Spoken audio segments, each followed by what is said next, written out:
John Barakat and Raymond Eunice own Rush Hour Australia, an outdoor boot camp personal training business.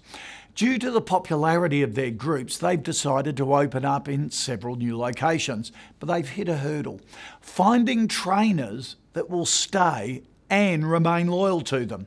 I asked specialist recruitment expert Bob Olivier to meet with the boys and share his wisdom about attracting and keeping good staff.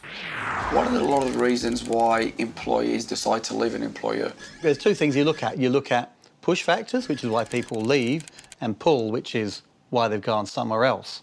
Now, one thing I always advocate you do is exit interviews. You must always talk to your staff if they are going to leave, sit them down and saying, OK, put the cards on the table, we want to be a better employer, tell me what was good about working for us and what could have been better and why you're leaving. So get an understanding of why that is. A lot of people say that the biggest reason why people leave an organisation is the manager. So you've got to be very conscious of that. But you're also a small business, and I think it's often your passion is the thing that makes you such an outstanding leader. And you also expectations of other people is that why aren't my staff as engaged and as enthusiastic about the business as I am? And the reality is that you're never going to retain all your staff. No one keeps 100% of their staff, and if they do, they have a problem because no one's going and there's nothing fresh coming in. But what's important, you've got to recognise who your top employees are, why they work for you, ensure that they're really well looked after, so that the people you keep are the ones who are most critical to your business and the ones that make it most profitable.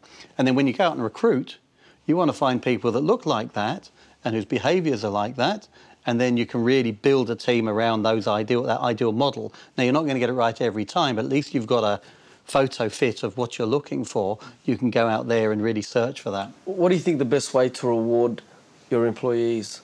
I know money's a big one, but other ways to reward an employee? There's a lot of things that make people tick. One is the close involvement with the business. So if you share in decisions and if you're democratic in the way you run your business, people enjoy that because they feel part of the team and not just said, you do this, you do that.